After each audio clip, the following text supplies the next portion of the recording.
right, everyone. Welcome to the first episode of the Royville House of Comics. We are here today. This is Stefan and Ellen. And we have just read an amazing issue, the introductory issue of Dick Grayson Robin in Batman Detective Comics number 38.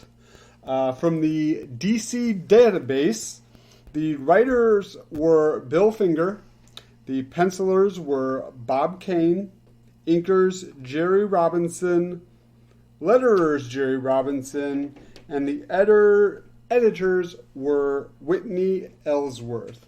And I must say I really like the cover to this with basically Robin jumping out of the little bandstand onto the football field.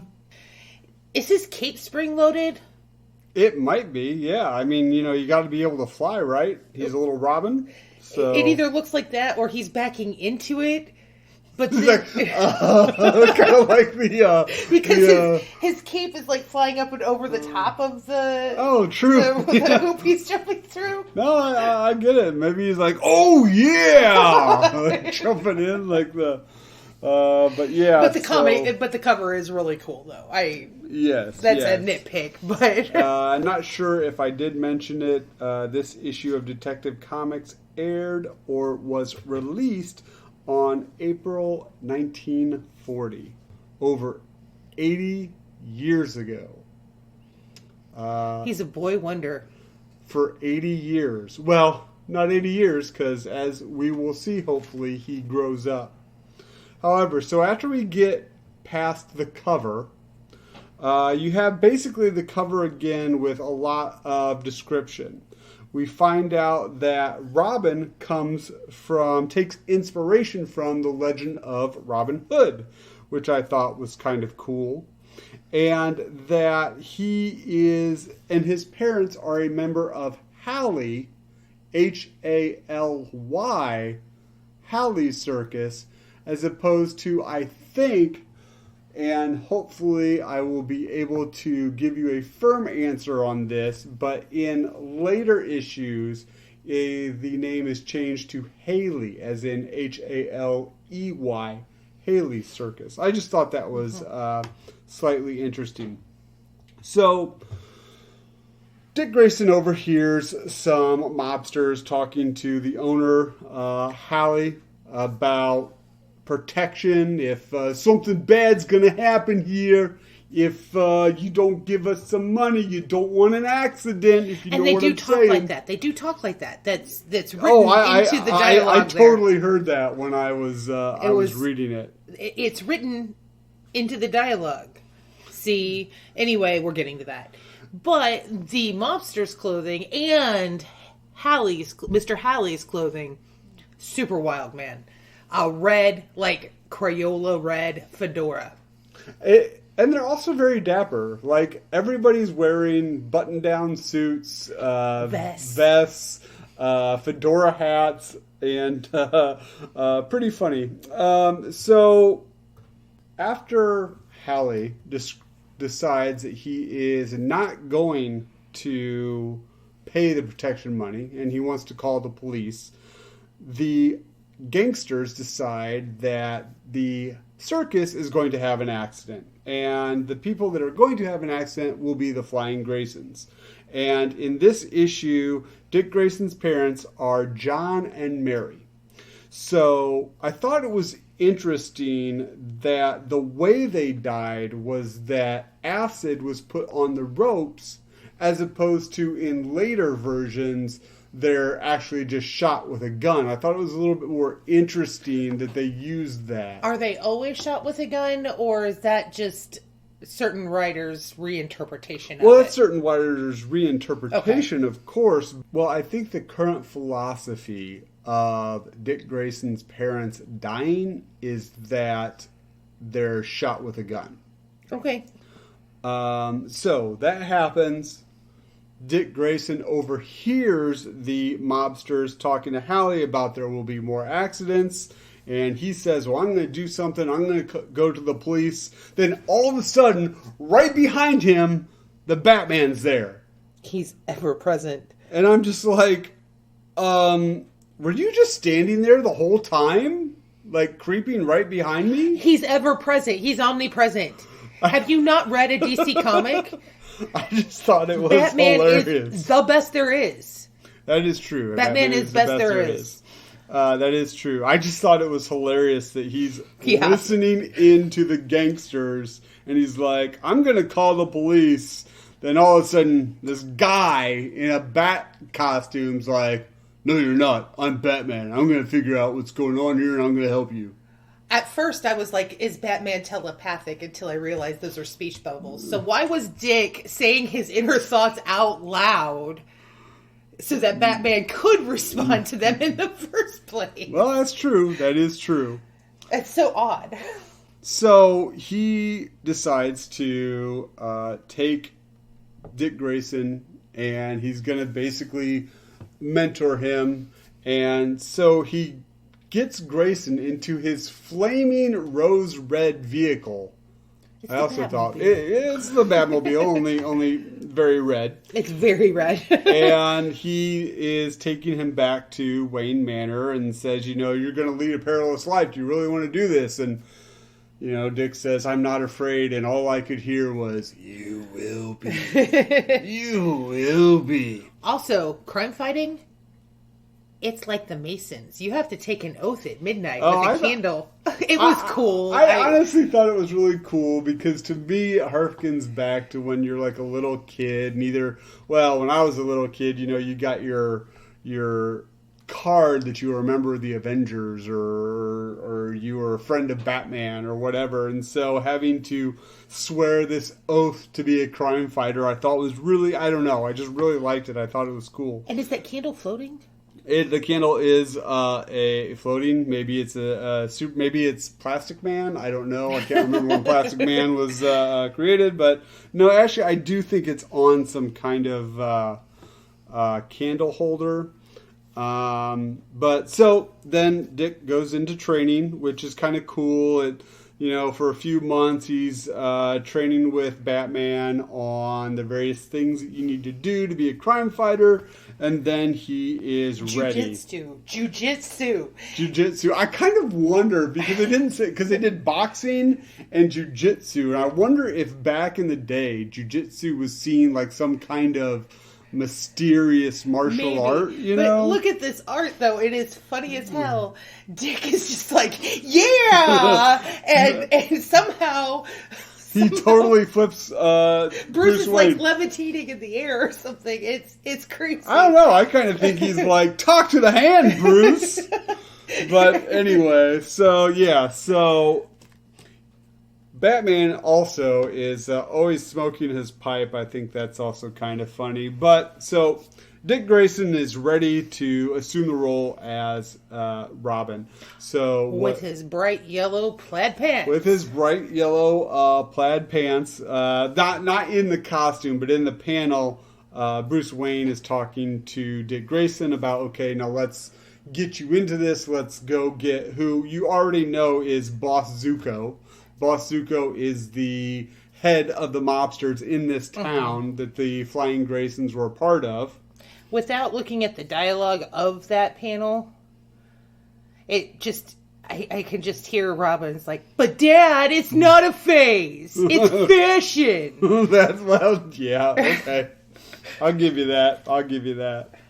So he decides to put Robin into kind of a undercover, like his first assignment, his first mission. Dick Grayson is undercover as a newsboy, a newsie. Like extra. Read all about it. But yeah, so, and then what happens? A couple of street toughs, other newsboys, come up to him to basically say, you're going to give us your money or we're going to rough you up. These street toughs are wearing vests and ties. Well, one of them has a bow tie. I mean, he's once again... Bow ties are cool. As I say, very dapper. There is one thing I thought was kind of funny. I kind of missed it. When he's doing his training, Batman's like, well, you're going to have to train and all this kind of stuff. I'm going to teach you a lot of new things. And Dick basically says, well, I've been doing trapeze stuff since I was 4. So I told Ellen earlier that I think it's really cool that Dick Grayson was trained in horrible parenting and child endangerment since he was very little. So actually going into the Robin persona was like second nature to this kid.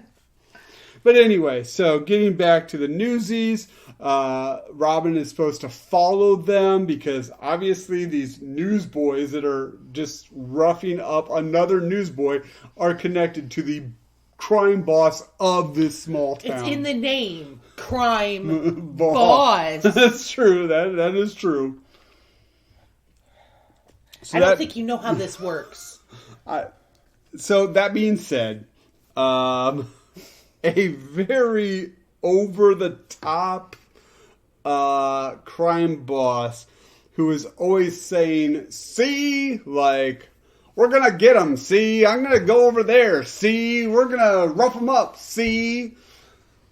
I thought he was over the top. It was at once amazing and also very aggravating. You know what struck me about Zuko? He's smoking a cigar, and when he exhales, he just exudes smoke. He is always in a cloud of aggressively exhaling smoke from all parts of his upper torso. It comes out of his ears, it comes out of his neck. We don't know where. He's got holes all. Maybe he got shot a lot when he was younger. There's a tracheotomy. I mean, it's crazy.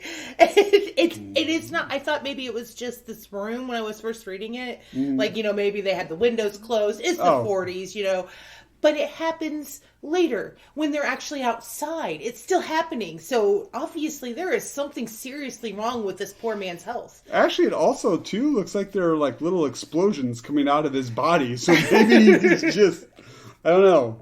So, Dick Grayson goes and tells Bruce about what's going on. So Bruce goes to the various places that Zuko is getting. The mobsters' customers, by the way. Yes. Our customers. Let's bleed these customers dry so we have no return customers, because this customer service line is the worst. You would think that you would want return customers. I thought it was funny that he did title the people that he is doing his protection racket on as customers. But that being said, Batman goes around to the various areas and punches. He goes to a laundromat. He goes to a casino, basically roughing everybody up to try to get to Boss Zuko. At the casino, dude, Batman is Batman in all of his Batman glory. He takes down 3 gangsters with one punch. 3 in one blow, sorry. He picks up a whole roulette table and just throws it across the room, knocking out 4 more. And then continues to, he picks the casino, the roulette table, like marble usually, or slate underneath that, and continues to use it as a battering ram to, herd the mobsters away using this, like by sliding it across the floor and sliding them. Yeah, it was crazy. And then he just throws money everywhere to cause distraction. Batman's kind of a jerk to whoever. I know Zuko owns it, but like, what about the guys that are just, the working slobs, the dealers, the waitresses, all of them?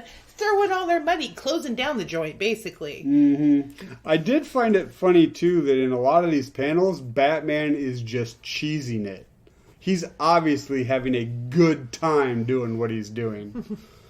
But, so, he does that, and they eventually get to the... He has one of the people that he kind of helps by getting the mobsters out of, I think it's the laundromat, or maybe it might be a casino area. No, actually, I think it is the laundromat. So he gives them something to give to Boss Zuko. And it's a really cool, I don't know. It was pretty So iconic. it's a box, and then Zuko opens the box, and it's a bat, and the bat has a note attached that basically says, you can't take this building down. It's under the protection of Batman. So he has upset Boss Zuko so much that he rounds up all his guys, and they're going to go to this building, and they're going to take out the Batman. So as they're doing it, the first person that they encounter is not Batman. It is the sensational Boy Wonder. However, do you notice how he got there? It was all Roger Rabbit style, where he ran up behind him and rode on their bumper all the way to Yeah. Well, it kind of looks like they might have been stopped at that point. I'm not sure. Well, no, it says above, the car leaves, they're riding on the tire rack. Robin. He's riding on the tire rack. No, I guess I'm just more into like the action of it. But yeah, no, you're right. That is pretty cool. But he's a awesome. kid. Yeah. Maybe kids at the time did that a lot. I'm not sure. Once Anyway, again, that was about 80 years ago. So, as that's going on, we do not see Batman. We see the Boy Wonder going around. He has his slingshot, swinging little pebbles, knocking the gangsters out, swinging over lines with, kind of, because it's a building under construction. Yeah, it's a construction area. So you got like cranes, and you got the like steel beams, high beams, and everything. And Robin's just kind of running around, taking people out, swinging, and I really, really enjoyed that. The action was good. I will say that some of the narration is definitely dated. Let me see here. You can say that. Let me quote. As a shot whistles past, Robin takes a stone from his belt and places it in a queer-looking instrument, the slingshot. Yeah, I never really considered a slingshot that, but then again, especially, I would assume back in that day, like... Dennis the Menace. Dennis the Menace. Yes, thank you very much. Dennis the Menace always having the slingshot. But yes, so that was during this confrontation. That was basically Robin's offensive weapon. Yes, so he's running around, but at some point, Robin can't take them all out, and he gets in trouble. He's hanging perilously on a high-rise. And the bad guy's announcing exactly how he's going to kill Robin. He's going to step on his fingers. He is announcing it out loud, which is very awkward and weird. Yeah, but I mean, it's also kind of that whole, the monologue of the villain thing. But as we think, this could be the Boy Wonder's first and last adventure. Who comes in swinging on swinging to adventure, swinging to save his ward? Batman. But not before he allowed Robin to kill a dude.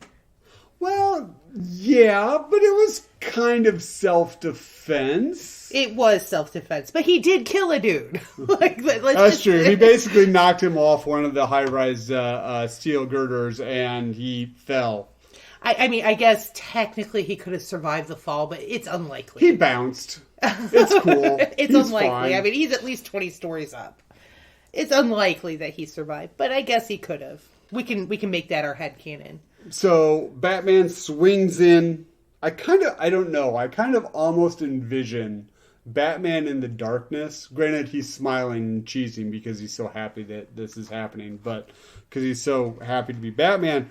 But he's like sitting in the darkness, and Robin's going and doing his things, and he's just rubbing his bat mitts, going, "Good, my apprentice." I don't know. It was a little. Yeah. But I did like too that he let Robin do it, and then when Robin was in trouble, he swung in. He was a safety net to help him out. Oh my gosh, that is so poignant. And you just said that. That's amazing. Batman was Dick Grayson's safety net. Yes. Okay. All right. So, towards the end of the issue, it's kind of funny because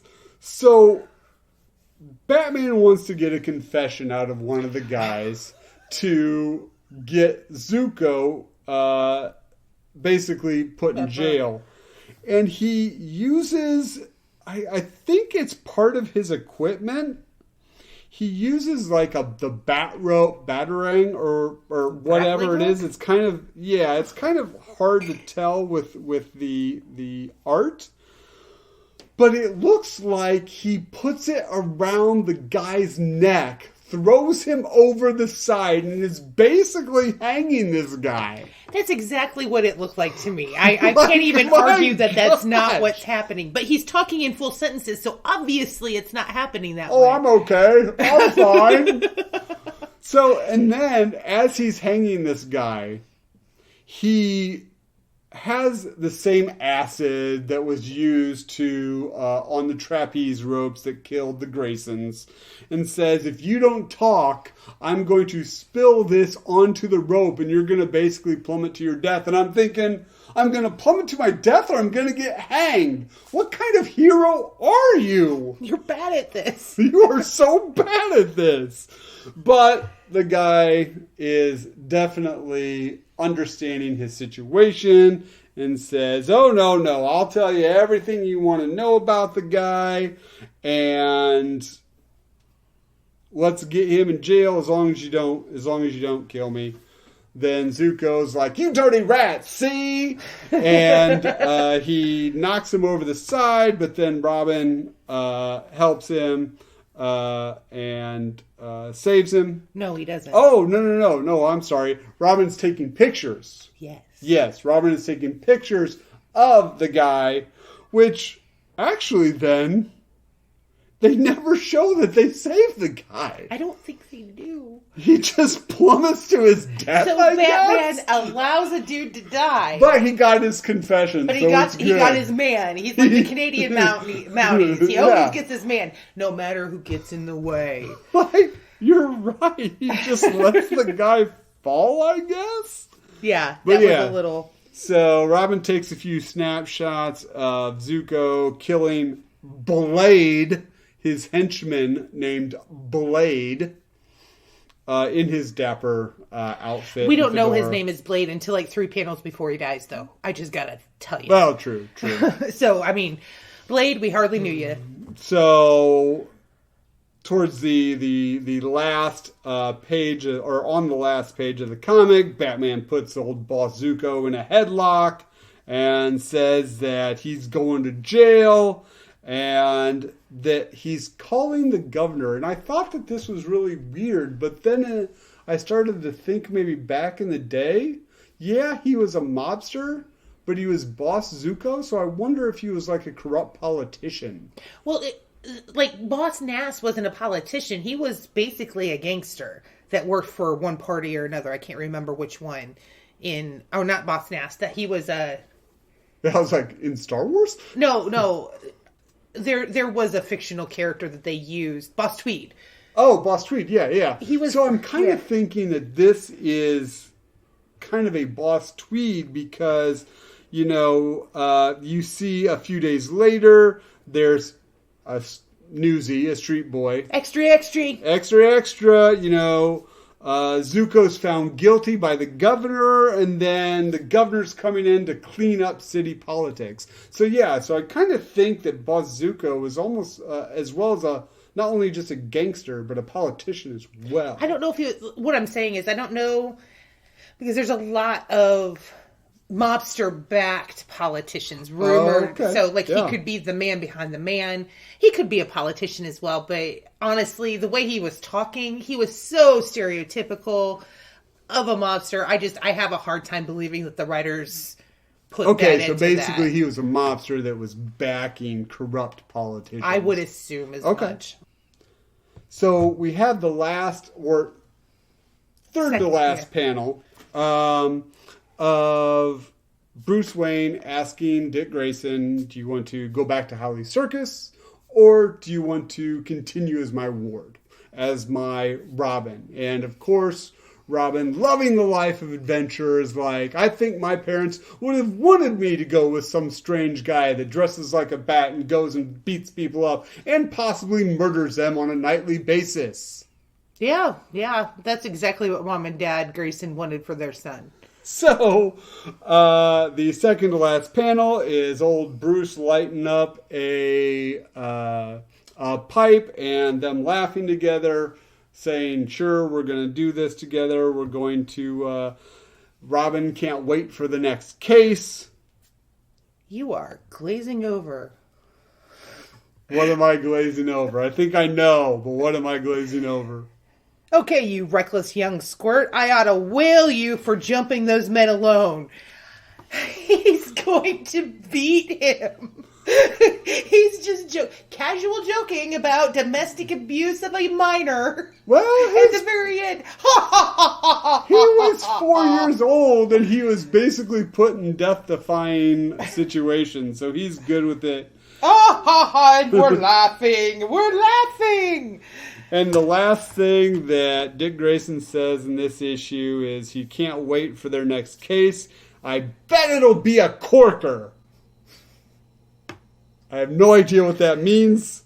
Maybe they're going to get drunk, cork the bottle, get drunk afterwards. I got nothing. But I'm assuming it means a blast. I'm assuming. Ooh, and the sensational find of 1940, The Boy Wonder. Yes. It's actually kind of weird the way it's written, because when I first read it, I didn't know how, because it's like... The spacing's all weird, or the alignment's all weird. Thrills, and more thrills. This is what that amazing character of the Batman and the sensational 1940 find of, Robin the Boy Wonder. Okay, so actually reading it out loud, it helped me a lot to get through it. But the alignment, he's right, the alignment of the text is weird. It doesn't... It's not like weird in the way that, like... Signs sometimes have the split, like you have like two, like the first column and second column, and it's not really clear. Yeah, it's like literally the line is like a mountain range as far as like jagged the way that it's written across. Right. So that is the first issue where Dick Grayson Robin appears. So let's see, what's your con? What didn't you like about this issue? And this is, you keep pointing this out, this is, 60, 80? Is it 80? Yeah, it's 80 years. Sorry, I said that like way too many times in my head. This is 80 years ago. But the dialogue being incredibly stylized and stilted, and just the casual references to things like domestic abuse and murder, and it took me aback. I am good at putting stuff into its social context, and historical context. But was it ever okay to really just wail on your son in the 20th century? I mean, really, was it? Right. And I mean, and as a ward, as we all know, that's basically a fancy word for adopted son or adopted child. So, however, he does not refer to, and I was guilty of saying it. He does not refer to him as his ward in this issue. He does not. It's like an apprentice or something. I can't remember exactly what he refers him to. Assistant? Or the narration might have referred to him as something like that. Like an assistant or an apprentice or something like that. Yes. So, for me, I have to say there wasn't a lot that I did not like about this issue. But, and this is a really big nitpicky thing, but the Boss Zuko talking and saying "see," I just kept thinking of it was like punctuation. What is it? The mobster, Dick Tracy, but I can't think of him. If you guys know the black and white, I think Casey. Oh, James Cagney? James Cagney, yes. It just kept, hey, see, I'm going to go and shoot you, see? And it was just over and over. I had a hard time getting through Boss Zuko's dialogue, but that being said, that is a very big nitpick. All right, so we have our cons. What are your pros of this issue? Oh, there's a number of them. Actually, it was very well paced, which is actually a little bit unusual, I found, with my limited experience with vintage comics. Usually vintage comics are real, like, choppy and fast. This had a good pacing to it. Aside from one thing, which I probably should have put on my cons list, so honorable mention, Batman just spells out for Robin, rather than we see Batman doing any sort of detective work on how the Graysons got murdered. He just tells him, like, randomly, like, the next day. Oh, yeah. You know, so that was the only pacing flaw in it, but it was very well paced. The action was very well drawn and actually very dynamic, and I do enjoy that. But what I love the most was the banter that Batman had as he's punching Zuko. He's like, you have no idea how much pleasure this brings me. It's all like very sophisticated, you know, it's just like very sophisticated banter. It's not like, welcome to Earth. I mean, right. Welcome to Earth, Boss Zuko. That was the only thing I could think of for banter while, like, an action sequence is going on. But, like, he, like, actually says, like, you have no idea how much pleasure it brings me. Nice to see you, Zuko. You know, like, it's just kind of like, it's really, I can see it in my mind's eye as a movie having Batman doing that. Because Bruce Wayne was well-educated and sophisticated, and that's going to carry over into Batman. It just is. But that's my biggest pro is the banter. But the pacing is a very close second. I really appreciate that. Okay, so that being said, for my pros, like I said, I have so many. I do like the pacing a lot. And if you're not aware, back in the day, especially Detective Comics, it wasn't just one story in the comic. This comic, I think, actually has 3 or 4 stories in it, with the introduction of Robin being the first one. And the page count for this part of the comic is only like 12 or 13 pages. And I never felt like I was missing anything in this story. Like, they would have literally his whole training montage is 4 panels. It's the oath. They show him on the trapeze. They show him boxing. They show the jujitsu. And then the 5th panel is Robin in his costume. And it was just very well paced.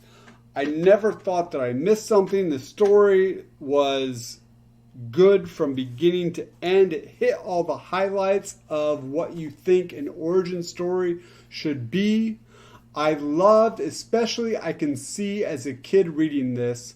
Now, I read a lot of Batman comics and comics with Dick Grayson Robin when I was a kid, but this is actually, ironically enough, and I can't, as much as I like the character Dick Grayson, it is odd that I've never read this issue before.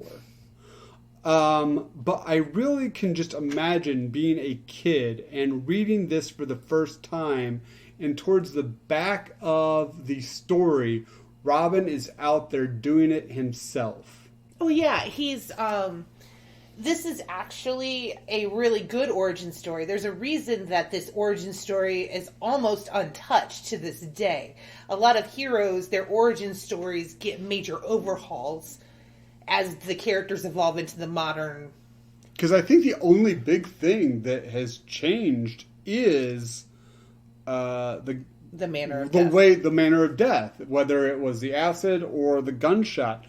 How many people nowadays, and I don't know, back in the day, it seemed like there were a lot of circuses that were creating either superheroes or supervillains. But, you know, they left him there even in the 90s, the gritty 90s. Right, He still starts at a circus. Exactly. So I really, really loved this, and I really loved that Robin, Dick Grayson, got his great moment to shine. I can see a kid at that time reading that and being like, yeah, I want to be Robin. That's so cool.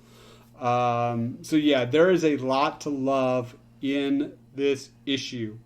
if you can pick it up in a trade, if you can read it on the DC Comics app, DC Infinite, if you are a millionaire and have the ability to buy this original book, I say definitely read it. That is a 2 bat wings up on this issue from me.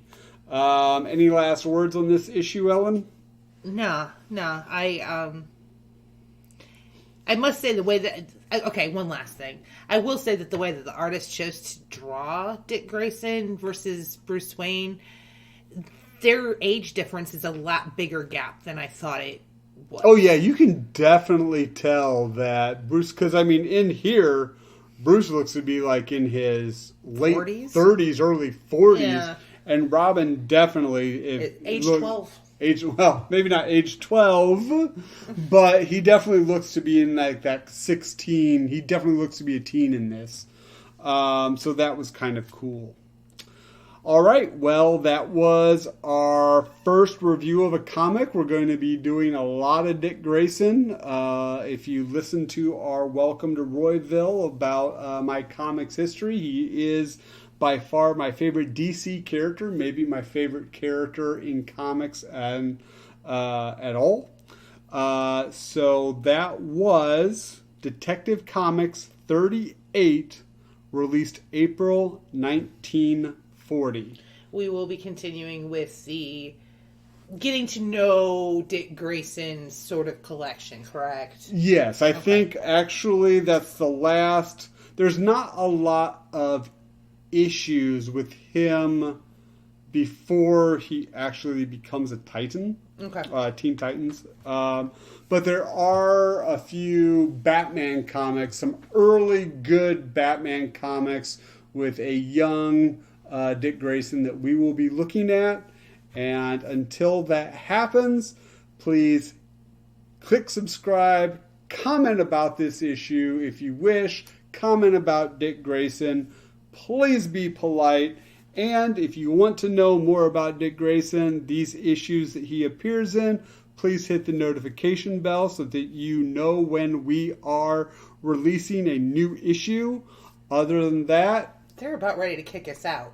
They are about ready to kick us out. I can see the guy yelling at us to get out of the stacks. So, until next time, keep reading. Thanks.